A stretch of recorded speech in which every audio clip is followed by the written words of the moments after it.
Don't you know the meaning of patience? Essentially, I must say you lack endurance. How much do you think I've been putting up with having a lazy wife? That's exactly my line. Hey, don't argue back every time. Don't blame me. It's over. I've reached my limit of patience. I'm sick of your lack of perseverance. If you can't stand it anymore, then leave. Let's get divorced. He threw the divorce papers on the dirty table. So, there was really no need to fight. With just one piece of paper, I can be free from this life. My name is Courtney. It has been a year since I married Jeff. The happy married life I dreamed of before marriage was then falling apart. What's for dinner tonight? My husband came home without a greeting, silently unlocked the door, and entered the living room with his presumptuous, heavy footsteps. He threw his roughly handled bag on the sofa and heavily sat down. Then, he took off his socks and stuffed them into the gap of the sofa. Nonsense. What in the world is this strange habit? It would make the sofa smell. Hey, I'm asking what's for dinner.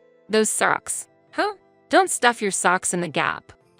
Oh, right. But if it bothers you, you can clean it up yourself, right? I got angry every time with him. He was good at increasing my stress. So, what's for dinner?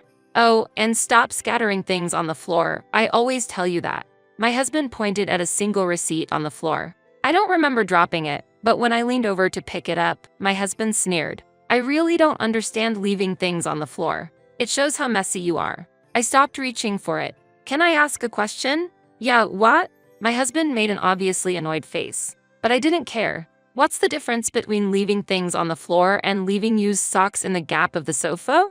What's the difference between the floor and the sofa? Why is it wrong to leave things on the floor but okay for the sofa?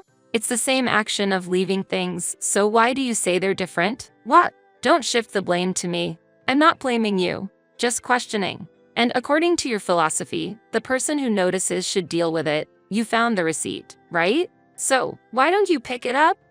That's. Also, it's your turn to cook tonight. Why are you asking me about the dinner menu? Hey, I've been wondering since we got married, are you really Jeff? You said we would share household chores before we got married, didn't you?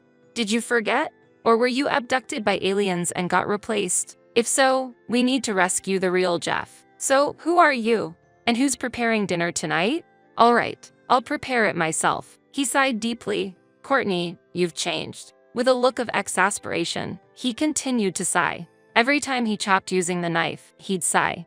Every time he lit the gas range, he'd sigh. He was really irritated by everything. Hey, where's the small pot? His new strategy, as I ignored his continuous sighs, was to keep asking where everything was. It's in the cabinet under the gas range. Where are the carrots? In the fridge, in the middle of the vegetable compartment. Where are the onions? Next to the carrots. Where's the oil? On the shelf under the gas range, on the right side. And the salt? On top of the gas range, in the seasoning rack, the second one from the right. Hey, can you help me? If you help with my tasks, I'll help you. I don't remember you helping me when it was my turn. If you want help, show some willingness to cooperate first. He looked dissatisfied, and in his anger, what he ended up making was stew with undercooked vegetables. There was neither rice nor bread, just the stew. Furthermore, while I ate from a small plate, Jeff proudly placed a large plate of stew in front of him. His smug expression exuded a trace of spite. Thank you. Let's eat. I said grace for the meal and quickly finished it. I cooked, but if you're not full, make something yourself next time. Haha, okay. I cheerfully moved to the kitchen to start preparing pasta, but the filthiness of the sink dampened my spirits. This is always how he is. Even if he reluctantly cooks, he never cleans up afterward. That burden is always on me. With renewed determination, I quickly finished cooking and ate in front of Jeff. It took me about 10 minutes to cook. Jeff's stew remained untouched. In the silence, after finishing my meal and returning from the bathroom, I saw Jeff picking garlic slices from the plate I had washed. I'm tired of this vulgarity. Before we got married, he was kind and cool. Initially, he was my superior at work and my mentor. When I made a mistake with an order, causing trouble for a client, and was being sternly scolded by my boss, he stood up for me. The moment he boldly protected me in front of everyone watching felt incredibly supportive. Our relationship evolved into romance, leading us to the present. But his casual remarks gradually cooled my feelings. At our wedding after party, a tipsy Jeff became talkative. When did you fall for me? He asked, and I initially wasn't sure which moment he was referring to. There were many charming moments, so I was smitten with him. You thought I was cool when I defended you in front of everyone, right? Actually, that mistake was my fault because I forgot to communicate something important, he revealed, and I felt utterly disillusioned. Following his words, the room fell silent, with everyone giving awkward smiles. The only one laughing heartily was Jeff. A colleague commented that it might be the alcohol talking, but I wasn't convinced. They say one's true feelings emerge when drunk. Just 1 week after the wedding, Jeff's true nature became apparent. He didn't keep his promises. They were all talk, and he stereotypically assigned household chores as a woman's role, revealing the superficial goodness in him had vanished. I thought of divorce as an option, but since it was just a week into our marriage, I was concerned about appearances. I am not inherently weak and have the courage to confront my husband. I wanted to explore the possibility of improving him. However, now, I've given up on that idea. I feel that I should not continue living such a draining life. I was ultimately unable to change my husband. A year into our marriage, I was looking for the right moment to suggest divorce. Then, a turning point came. My brother is coming over today, so please be nice. Why would he say that all of a sudden? I wanted to express my displeasure, but I held back. Having sisters myself, I understand the desire to meet when nearby due to a business trip, and I assume Jeff would feel the same. All right, when is he coming? Probably around 3 p.m. You mean today, in the afternoon? Yes, that's right. Okay, got it. It must mean he's finishing work a bit early. I didn't think much more about the odd feeling I had. However, just after 3 p.m. that day, Jeff appeared at my workplace, looking flustered. Why are you here? Huh? Why? What about your brother? He called to say he couldn't get into the house. Well, that makes sense. If you're here, it means no one is at home. What are you doing here? I told you I was counting on you. Yes, you did, but… Huh? You mean I should leave work early to entertain your brother? What else would it be? I was astonished. This man is hopeless. Wait a minute. Whose brother is he again? Your brother, right? Why should I have to leave work early to take care of my brother-in-law? That's ridiculous. Seriously. But, no bits. I don't want to hear excuses. You take care of your brother. It's not my responsibility. Fine. I've had enough. Jeff left in a fury. I was exhausted. Yet, the thought that this might be a step toward divorce made me feel excited. Who can stay late tonight? Before I knew it, I was the first to raise my hand.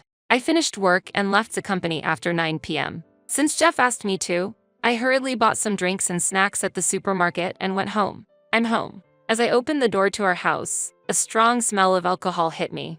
It seemed they both had been drinking a lot. I've had concerns about my brother-in-law's misconduct ever since we got married. He started visiting more frequently after we got married. We lost our parents when we were young. Well, somehow. This house reminds me of our hometown. It feels warm. This is a line my brother-in-law often says when drunk. Thinking our home is like his childhood home, he believes it's acceptable to make a mess and spill drinks while drunk, resulting in a huge cleaning effort after his visits. And Jeff has never once helped with this. I felt angry when various places like the curtains, living room, bathroom, and even the blanket were soiled. The cleaning was always my task. Despite this, the sight of the two brothers enjoying their time together evokes a sense of brotherly bond forged over many years.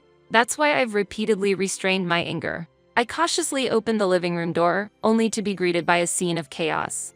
Beer cans scattered across the floor, large stains from spilled liquids, fragments of chips, and greasy fingerprints on the television, all contributing to my overwhelming sense of fatigue. Oh, the foolish wife has returned. Exactly. Brother, please tell her more. Calm down. Don't worry, Jeff. I'm here now, so there won't be any more nonsense from your wife. Is this some kind of joke? Courtney, I'll teach you how to be a proper wife, so be grateful. I'm sorry, but I'll have to decline. Don't resist. Come sit here. Looking towards the sofa where my brother-in-law was pointing, I noticed 2 pairs of socks stuffed into the gap. So this is the true bond of brothers. As Jeff said, you are indeed a presumptuous wife. We need to correct this together. I'll be living here from now on, so listen carefully, Courtney. Do you understand? What do you mean, living here? This is our family home. It's only natural for the sons to live here. Are you serious? It seemed incredulous, but he was earnest. He was saying this is unequivocally his house, which my husband simply moved into. This house was passed down to me by my parents. It's not your family home. Haha. Young people these days. Listen, by marrying Jeff, you took our family name. Don't you understand the significance of that? From the moment you married into this house, it became our family's home. I couldn't help but laugh at that statement. My laughter only infuriated my brother-in-law further. What's with that reaction? I'm the eldest brother. You should obey me. You plan to stay in this house? I strongly object. What? You.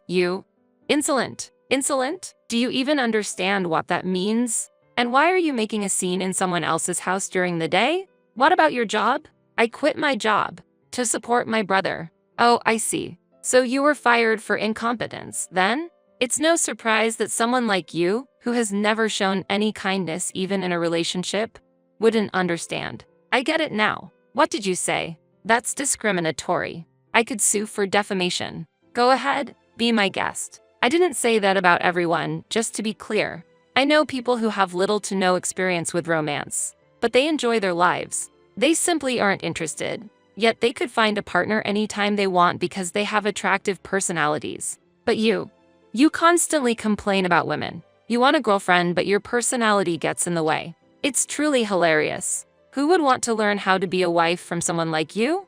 Haha, your lack of self-awareness is really amusing.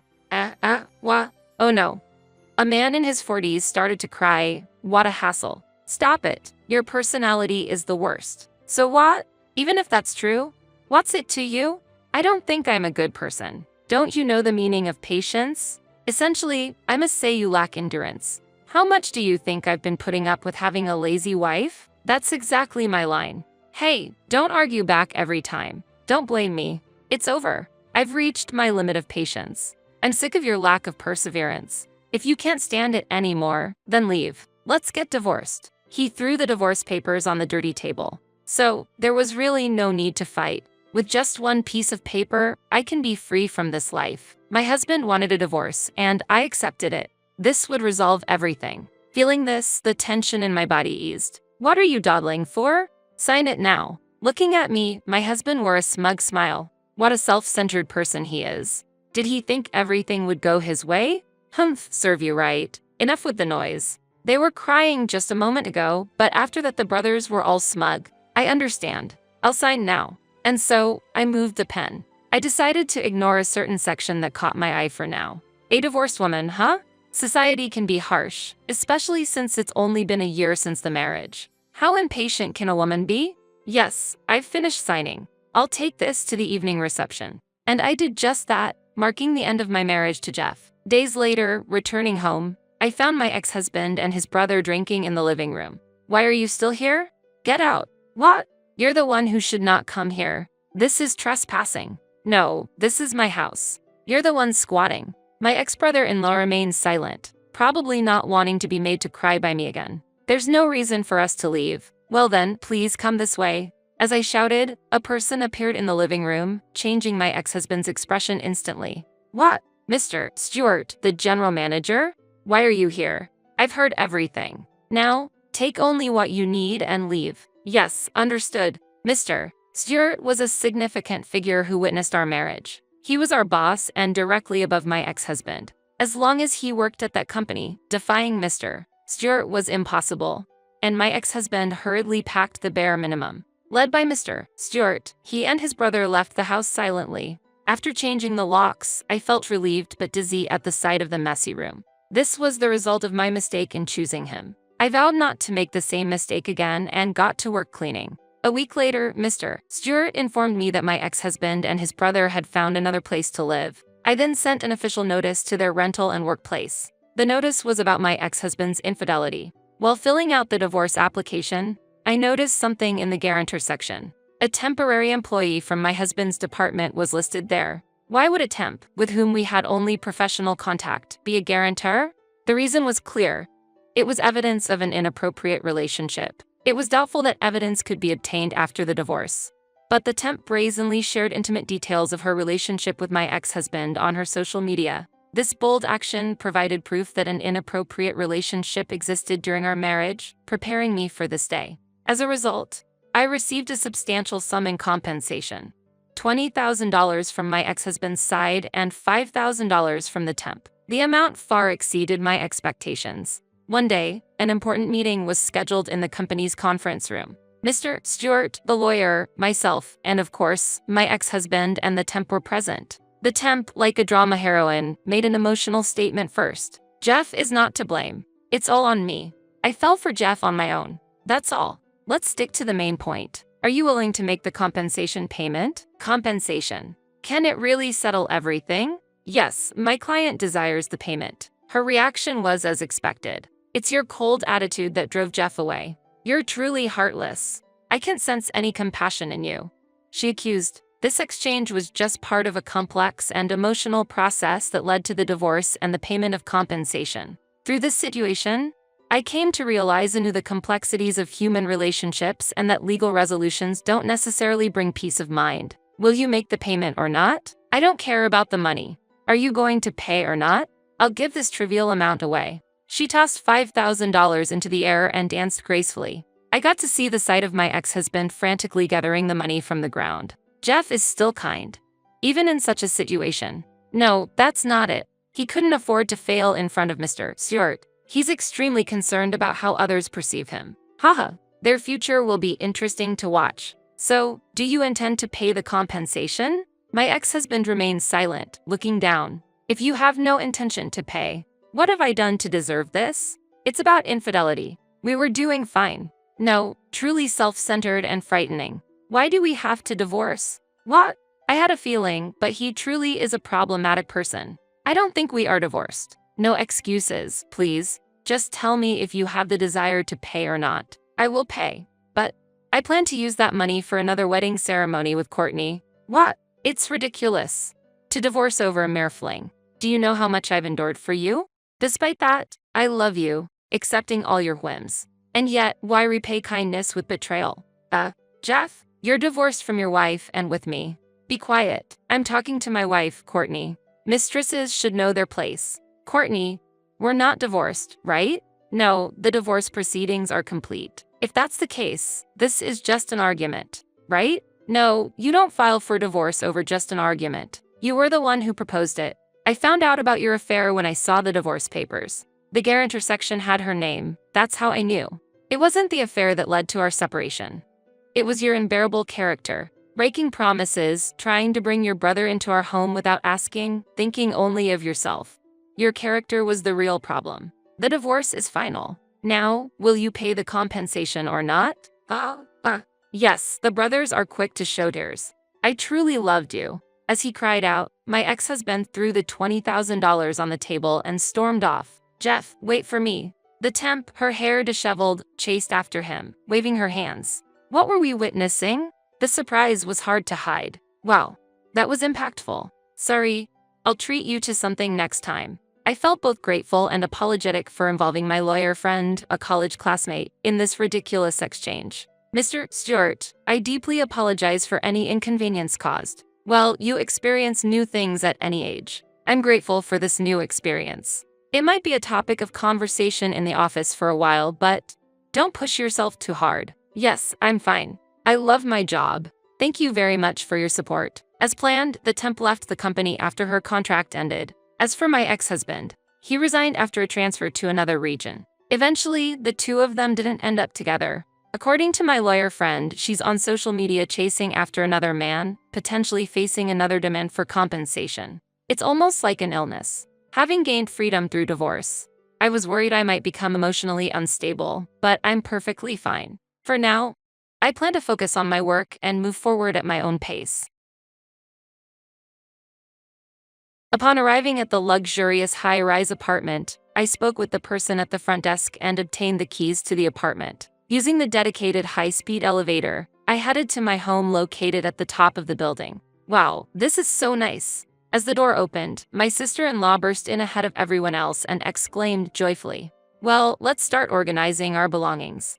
I called out, but no one seemed inclined to help. I had anticipated this, but it still wasn't a nice feeling. After the movers placed the items in their designated spots, I proceeded to unpack alone. I'll take the large room. The daughter-in-law can have the small storage room. That was how my in-laws were allocating rooms, but I ignored them and focused on unpacking. It's really a nice place. I wouldn't mind making this our last home. You're right. I'm glad to see Dad and Mom happy. Ryan and his family exchanged these words with beaming faces. It's like a dream to live in such a wonderful house. My sister-in-law said, overwhelmed with emotion. Perhaps it's time to reveal the truth. Huh?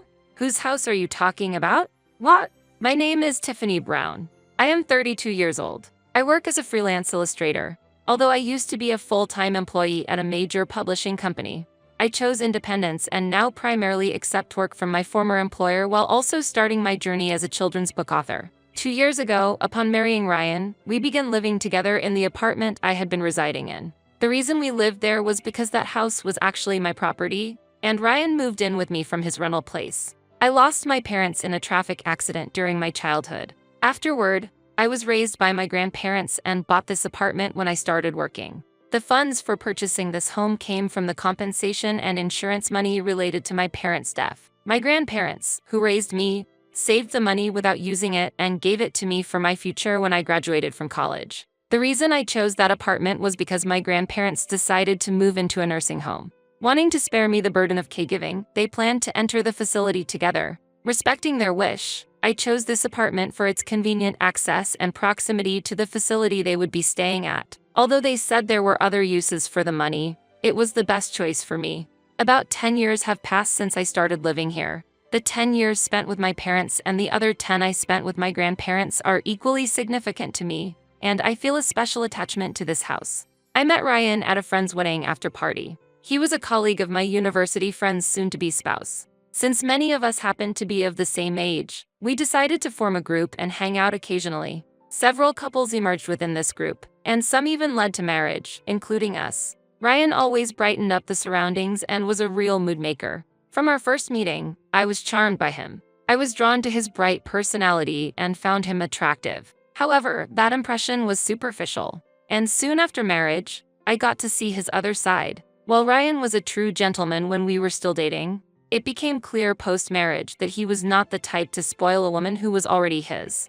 In fact, he seemed to be the type who took advantage of people once they were in his palm. I'm living at your place. At least pay for the living expenses. Huh, what do you mean by that? If I weren't living here, the expenses would remain the same, right? So just continue paying for everything like you've done so up until now. There shouldn't be any problem with that, right? In fact, my apartment is already paid off, and there are no remaining mortgage debts. However, living here requires maintenance fees and a reserve fund for repairs, not to forget about the taxes. And since I own a car, I'm also paying for the parking space as well. Those are costs you would be paying anyway, whether I'm here or not, right? That's true, but then it shouldn't be a problem for you to continue paying them as you have been, right? This argument might seem logical at first glance, but it's actually not. But Ryan, you're going to be living in this house too, and we agreed to share the living expenses. I'd prefer if we could split them. When I said this, Ryan retorted angrily. You're so greedy. A real money grubber. I never thought you were that kind of a woman. I was stunned by his words and left speechless. I thought that we were on equal footing in our future life together as a couple. I thought that we would naturally bear the expenses of our shared home together. I'm not saying I won't pay anything. Of course, I'll pay half of what I use. But you're the owner of this house, right? In other words, since this house is my property, I should bear all related expenses. I'll cover the amount related to my expenses. So isn't that arrangement fine? Faced with that, I reluctantly accepted his proposal. At the beginning of our marriage, Ryan did contribute to half of the living expenses, but only up to the amount I requested. The electricity bill was this much this month. That's quite a bit. Aren't you overspending by working from home? I had already quit my job during our dating period and became independent as a freelancer. I work from home most of the time, occasionally going out for meetings or to see friends. It doesn't seem fair. Ryan first expressed his dissatisfaction with the utility bills. What do you mean not fair? I asked. You see, I spend most of my day outside. Why am I obliged to pay for your electricity use while you work at home? He retorted. I was just dumbfounded by his logic and couldn't find words to reply. I only use electricity for a tiny fraction of time from when I get home until I go to sleep, so I shouldn't have to pay half, Ryan argued, and after that, he indeed paid only a minimal amount. He applied the same logic to the gas and water bills. At first, I had no choice but to accept it. Although Ryan's time at home was short, the utility bills obviously increased with his presence. But it was impossible to pinpoint the exact amount of how much he was using. While I did listen to Ryan's complaints, I obliged to his arguments since he was still willing to share living expenses with me. I now realize how foolish that decision was, but at that time, I thought it was for the best. I concluded it was better to accept a little bit of discomfort and have a peaceful marital life, rather than to argue over minor issues early in our marriage. Aside from finances, Ryan remained the cheerful and pleasant person he had always been. Although the issue of money was always a concern, I wasn't financially struggling even without his contributions. I felt it was more important to spend time in peace. However, that happiness gradually became unstable. Over time again? Give me a break, Ryan complained, showing a tendency to come home late. Are you sure you're okay? I think there's a guideline regarding overwork, stating that it's risky to exceed a certain number of hours per month. The Ministry of Health, Labor and Welfare recommends not exceeding 45 hours. You don't get it at all. Those numbers are just superficial. A good salesman doesn't only work the hours shown on the time card. Ryan said this with a sneer. Tiffany, you've experienced working all night before deadlines, haven't you? Yes, I have, but that's the reality. Don't be misled by numbers, and look at the actual effort. Having graduated from an art university and working as an illustrator, I honestly didn't understand the details of sales jobs. When he stated it so definitively, I had no choice but to agree. I understand, but please, don't overdo it. Thank you, Tiffany. I'm fine, I won't overdo it. Ryan said this while warmly embracing my shoulder. I tried to find comfort in Ryan's words, believing that trusting him would bring me some peace of mind. However, the betrayals by Ryan gradually accumulated over the years. People can react to sudden pain, but they become numb when it comes to pain inflicted over a certain period of time. Ryan's accumulated betrayals had become a heavy burden, yet I spent my days tolerating it bit by bit. In other words, I was hoping for peaceful days with my eyes closed. Then, all of a sudden, a major change came along. My family will be coming over, is that okay? One morning, Ryan suddenly suggested this. Your father and mother are coming? My sister will be coming too. I had once visited his family's home in the countryside before our marriage. It was a small house in a quiet rural town, showing some signs of wear and tear as time had passed, but his parents lived there together. At that time, his sister was already married and left the house, so I didn't get to meet her. Despite attempts to meet up, she was busy and couldn't come, leaving only a message of greetings. We didn't have a wedding ceremony and only took wedding photos, so that was the first and only time I got to meet Ryan's parents, but I haven't had the chance to meet his sister. Our friends threw us a celebration party, but because of that I hadn't had the chance to meet Ryan's relatives. I myself didn't have a deep bond with my family, so I didn't find it strange. However, Ryan's parents and sister visiting us felt out of the blue. A year had passed since our marriage, so it didn't seem unnatural for them to come over and see how we were doing. Without any suspicion about Ryan's suggestion, I accepted the visit. A week later, as promised, Ryan's family came over. This is your house, Ryan? That's not very spacious. These were their first words upon entering the house. Indeed, it wasn't vast, but what else were they expecting?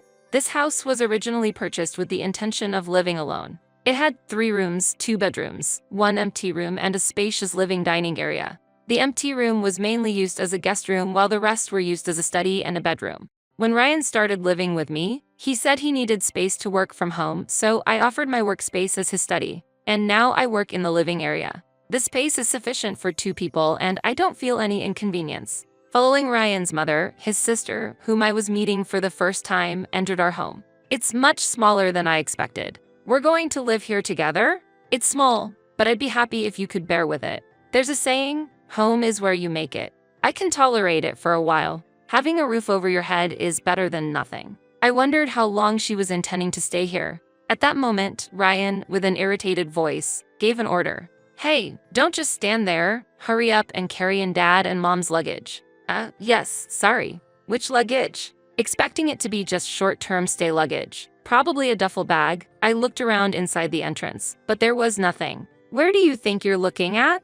It's outside. I rushed to the hallway only to find about 10 cardboard boxes stacked. Why cardboard boxes for a visit to their son's house?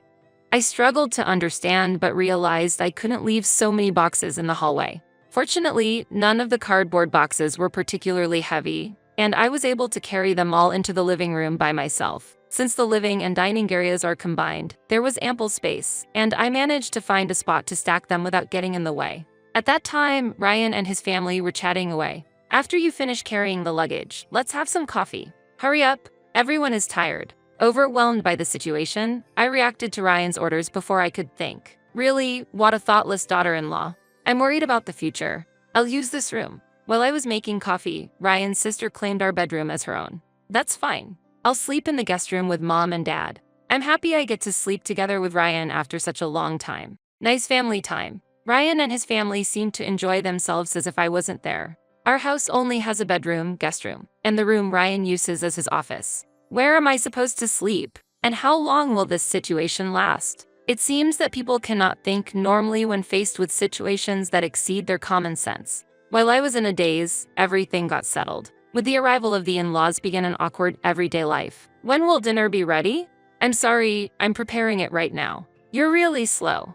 I wonder how Ryan can tolerate such a wife. Ryan's family spent their days lounging around the house, not helping with anything. They treated me like a servant. At first, I thought I just had to endure it for a few days and played the obedient wife. However, as I overheard conversations between Ryan's family and him, it became clear that this would be a long-term situation. All of a sudden, reality hit me. To put it simply, Ryan's family had fled their hometown. This was because Ryan's sister had returned home after getting a divorce. The reason for the divorce was her infidelity. She had affairs with many people. As a result, everything came to light. She was sued by her ex-husband and the spouses of her lovers, leading to her inability to pay, and thus fled here. Ryan had previously told me that his family owned their home, but that was also a lie. The house they lived in originally belonged to his mother's parents. Ryan's parents, incapable of providing for themselves, moved in with them, and after his mother's parents died, they just stayed there. The actual owner was Ryan's mother's brother, who had repeatedly asked them to leave, but they stayed, using their residency rights as leverage.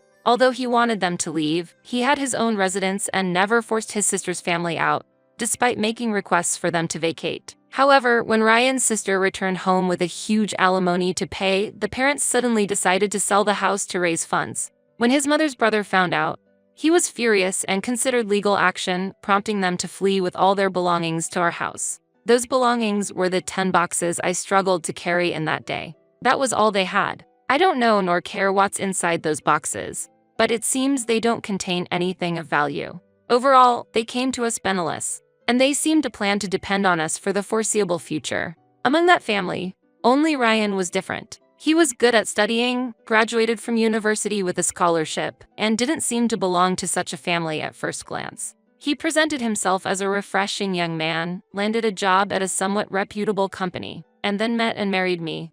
I couldn't see through Ryan's or his family's true colors.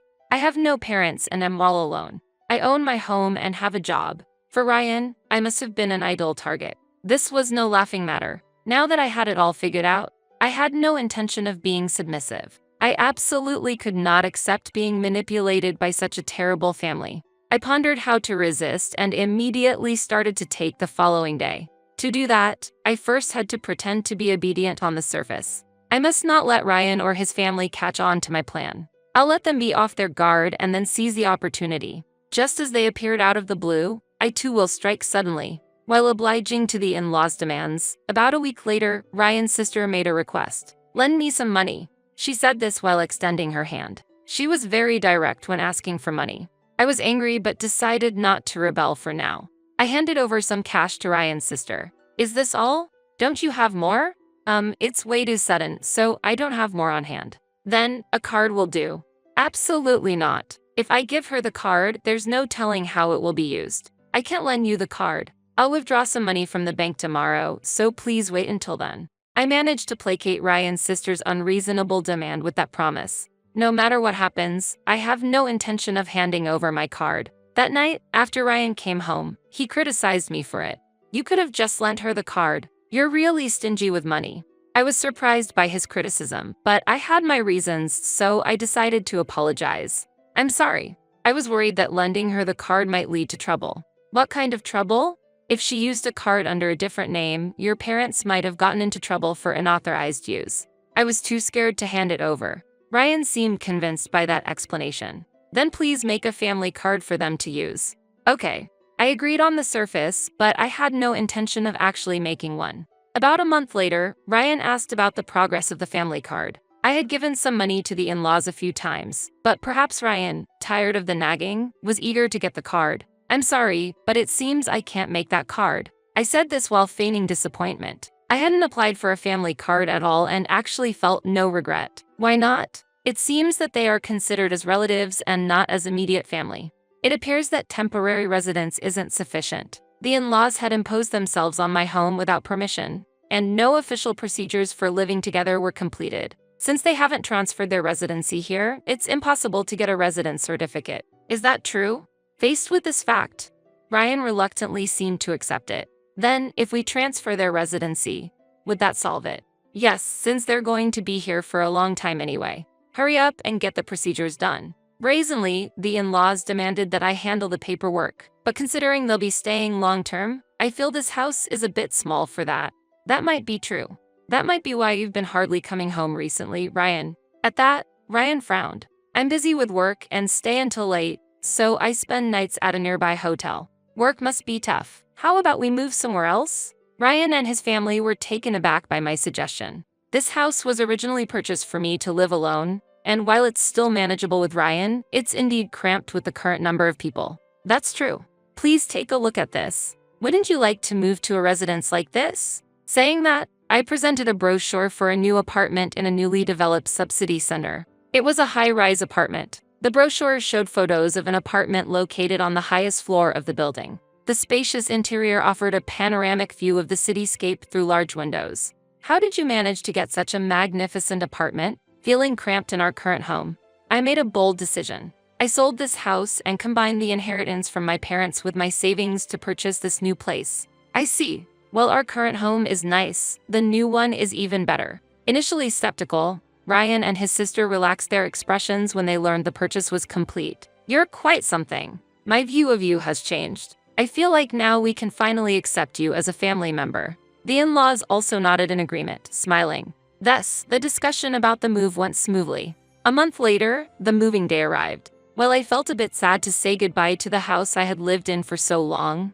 it was a step toward a new beginning. After loading the truck with our belongings, we took a taxi to the new residence. Upon arriving at the high-rise apartment and speaking with the front desk attendant, I received the keys to the apartment. Using the dedicated high-speed elevator, we headed to our new home at the top of the building. Wow, this is amazing. As the door opened, Ryan's sister rushed in first, exclaiming with joy, "Let's start organizing our belongings." I called out, but no one seemed inclined to help. I had anticipated this, but it still wasn't a nice feeling. After the movers placed the items in their designated spots, I began unpacking alone. I'll take the large room. Daughter-in-law can have the small storage room. That was how my in-laws were allocating rooms, but I ignored them and focused on unpacking. It's a really nice place. I wouldn't mind making this our last home. You're right. I'm glad to see Dad and Mom happy. Ryan and his family exchanged these words, smiling. It feels like a dream to live in such a wonderful house. Ryan's sister said, overwhelmed with emotion. Perhaps it's time to reveal the truth. Huh? Whose house are you talking about? I asked, feigning surprise. What?